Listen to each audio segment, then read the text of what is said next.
그래서 여러분과 함께 루카가 전한 거룩한 복음입니다.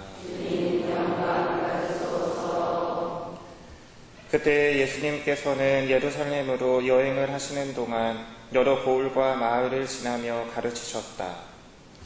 그런데 어떤 사람이 예수님께 주님, 구원받을 사람은 적습니까? 하고 물었다. 예수님께서 그들에게 이르셨다. 너희는 좁은 문으로 들어가도록 힘써라. 내가 너희에게 말한다. 많은 사람이 그곳으로 들어가려고 하겠지만 들어가지 못할 것이다. 집주인이 일어나 문을 닫아버리면 너희가 밖에 서서 주님, 문을 열어주십시오 하며 문을 두드리기 시작하여도 그는 너희가 어디에서 온 사람들인지 나는 모른다 하고 대답할 것이다. 그러면 너희는 이렇게 말하기 시작할 것이다. 저희는 주님 앞에서 먹고 마셨고 주님께서는 저희가 사는 길거리에서 가르치셨습니다. 그러나 집주인은 너희가 어디에서 온 사람들인지 나는 모른다. 모두 내게서 물러가라. 불의를 일삼는 자들아 하고 너희에게 말할 것이다.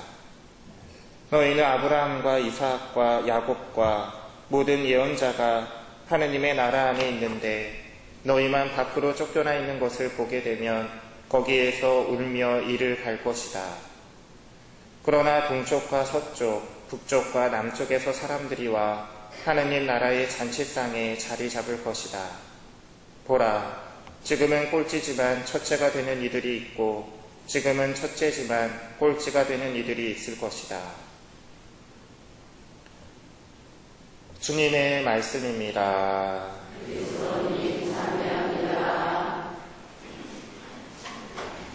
참여 예수님.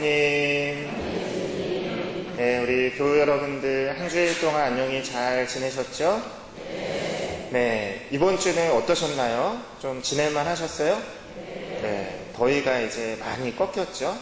그래도 한낮에는 그래도 조금 덥기는 하지만 아침 저녁으로는 매우 살만한 요즘인 것 같습니다. 그렇죠? 네. 오늘 복음 말씀 잘 들으셨나요? 네. 꼴찌가 첫째가 되고 또 첫째가 꼴찌가 되는 이들이 있을 것이다 라고 하시면서 우리에게 좁은 문으로 들어가도록 힘쓰라고 말씀하고 계십니다. 저는 오늘 복음 말씀을 이렇게 묵상하면서 한 이야기가 떠올랐어요. 혹시 여러분들 동화 중에 행복한 왕자라는 동화 알고 계시나요? 영국의 작가인 오스카 와일드가 쓴 동화죠. 이 내용을 잠시 이야기해 드리고자 하면 왕실에서 아주 부유하고 넉넉하고 남부러울 것 없이 자란 왕자가 나중에 죽죠. 그래서 이 마을 사람들이 이 왕자를 기리기 위해서 마을 광장에 동상을 하나 세웁니다. 그 동상의 이름이 행복한 왕자이죠. 그래서 온갖 그런 그 보석과 화려한 치장을 하고 또 온몸에는 이 동상 몸에는 이 황금으로 칠한 그런 동상이 행복한 어린 왕자 동상이 이 마을을 지키는 수호신처럼 있었죠. 그런데 이 왕자는 이 살아생전에는 그런 걸 궁실에만 자라가지고 잘 몰랐는데 막상 이 세상에 나와서 동상으로 세상을 보니까 행복했을까요? 행복하지 않았을까요? 행복했을 것 같으세요? 행복하지가 않았어요. 왜 그러냐 하면 자신이 몰랐던 그런 많은 세상의 아픔들, 고통들을 보게 되었죠. 그래서 이렇게 슬픔을 마음속에 머물고 이렇게 지내고 있는데 어느 날 이 강남 가는 제비가 잠시 행복한 왕자의 어깨에 이렇게 와서 쉬게 돼요. 그리고서는 이제 잠시 쉬었다가 딱 가려고 하는데 순간 행복한 왕자의 눈동자에서 눈물이 나오는 거예요. 그래서 제비가 물어봤죠. 아니 왕자님은 이렇게 화려한 보석과 금치장을 하고 이렇게 있는데 뭐가 그렇게 슬퍼서 지금 울고 계십니까? 라고 했더니 왕자가 하는 얘기가 내가 예전에 내가 잘 먹고 잘 살 때는 잘 몰랐는데 여기 나와서 이렇게 살아보니까 정말 세상에는 너무나 가난하고 불쌍하고 고통받는 사람들이 너무 많더라. 여기 요 마을에 저기 여기에 한 엄마가 있는데 이 엄마는 돈이 없어가지고 딸아이가 지금 병들어 있는데 약을 사줄 돈도 없고 병원을 데려갈 돈도 없어가지고 지금 아이가 죽어가고 있는 것을 바라보고만 있는 지경이다. 근데 내가 슬프지 않을 수가 있겠냐. 그리고 저기에는 또 글 쓰는 아주 가난한 젊은이가 있는데 돈이 없어가지고 제대로 끼니도 먹지 못하고 그 추운 골방에서 그렇게 배를 골마가면서 그렇게 힘들어하고 있는 모습을 보니 내가 슬프지가 않을 수가 없다. 그리고 또 저기 광장 앞에 봐라. 한 소녀가 이제 곧 있으면 추운 겨울이 오는데 제대로 변변치 않은 변변한 옷도 없이 장갑도 못 끼고 지금 성냥을 팔고 있다. 내가 이런 힘든 사람들을 보고 있는데 어떻게 슬프지 않을 수가 있겠니? 라고 이야기를 하는 것이죠. 참 재미는 그 얘기를 들으니까, 왕자의 얘기를 들으니까 참 왕자의 마음이 갸륵하다 라는 마음은 들었지만 갈 길이 너무 바빴던 거예요. 그래서 왕자님하고 인사를 하고 딱 가려고 하는데 왕자님이 그냥 보내줬을까요? 그냥 보내주지 않았죠. 제비야, 내가 지금은 동상이 되어서 움직일 수가 없으니까 네가 좀 내 부탁 좀 들어줘라. 그래서 저기 딸아이가 아파가지고 지금 마음고생을 하는 엄마에게 내 왕관에 있는 사파이어를 좀 떼다가 그 엄마에게 좀 전해줘라. 그러면은 그 사파이어를 팔아서 엄마가 아이의 병을 낫게끔 도와줄 수 있을 것이다. 그랬더니 갈 길은 바빴지만 그래도 이 왕자의 청을 거절할 수가 없죠. 여러분 같아도 그러시겠죠? 그냥 나 몰라라고 그냥 가실 거예요? 네, 그럴 분은 없으실 거예요. 그래서 왕자의 이 청원을 부탁을 들어줍니다. 그러고서는 이제 됐죠? 저는 이제 갈 길이 멀어서 이만 가겠습니다 하려고 하는데 왕자가 또 붙잡는 거죠. 그러지 말고 이왕 네가 얘기를 들었으니까 여기 저기 지금 배고픔에 가난에 남들이 알아주지 않는 그 글을 쓰면서 골방에서 괴로워하고 배고파서 힘들어하는 그 젊은이에게 여기 내 왕관에 있는 보석들이 남아있으니까 그 보석들을 좀 떼가지고 좀 가서 도와줘라. 그래서 또 제비가 들으니까 또 거절을 할 수 없는 거예요. 또 도와줬죠. 그리고서는 이제 진짜 가려고 하는데 마지막 부탁이다. 저기 성냥팔이 소녀에게 내 이 칼에 있는 루비를 떼서 좀 도와줘라. 제비가 마지막입니다. 그러고서는 왕자의 부탁을 들어줬습니다. 그리고 가려고 했더니 또 이것도 도와줘라 저것도 도와줘라. 그러다가 제비는 결국 강남에 따뜻한 강남으로 갈 수 있었을까요? 가지 못했어요.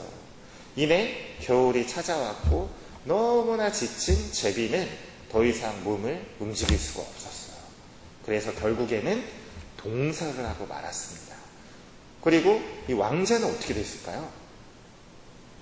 왕자는 옛날에는 정말 화려한 금은 보석으로 치장이 돼 있었지만 다른 사람들을 도와주느냐고 보석도 다 떼어다 주고 몸에 붙어있던 금도 다 제비가 쪼아다가 다 어려운 사람들한테 나눠주고 보니까 옛날에 명물이 아니라 무슨 물?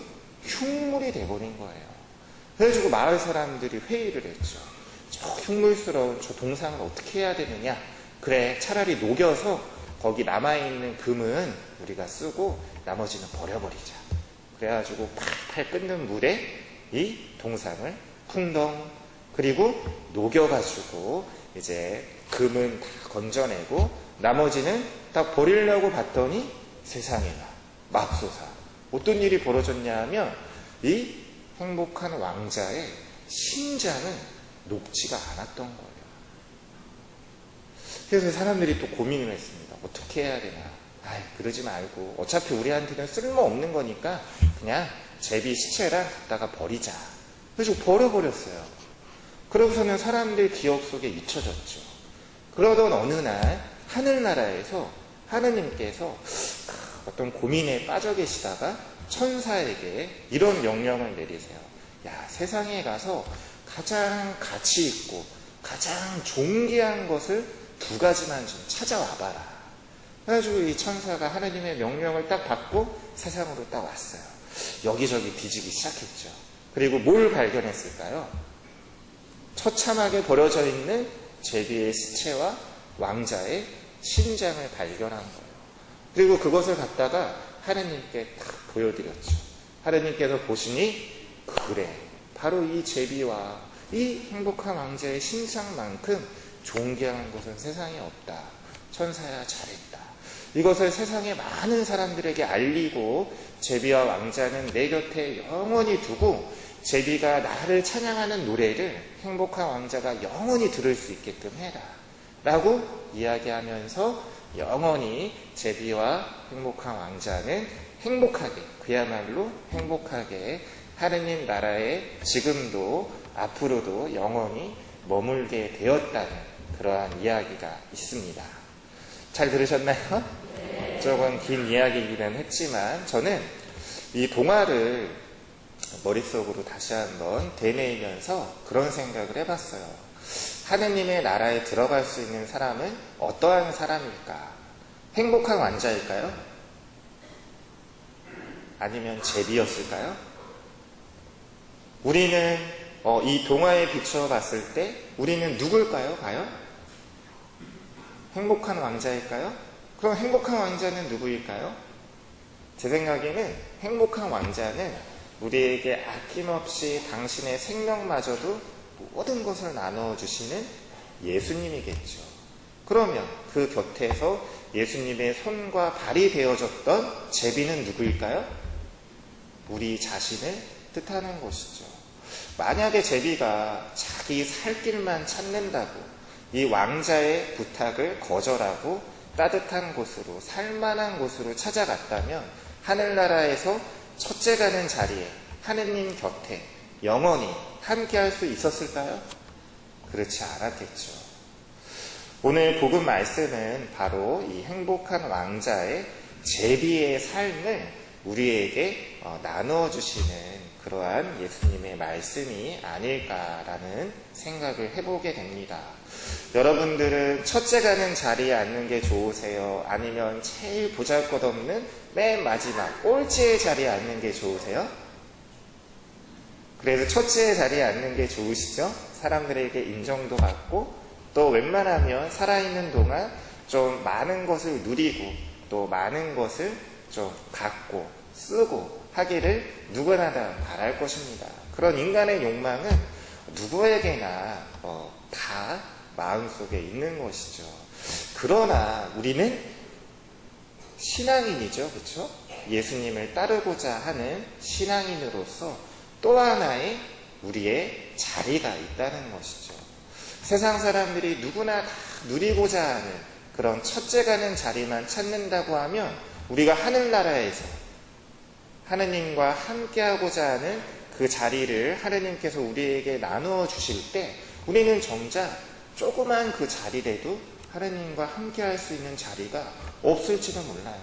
그때 가서 불평을 하고 불만을 가져도 사실은 할 말이 없는 것이죠. 오늘 복음 말씀에서 예수님께서 너희는 좁은 문으로 들어가라. 좁은 문으로 들어가도록 힘써라 라고 말씀하십니다. 사실은 세상의 것들을 쫓는 것은 너무나 쉬워요.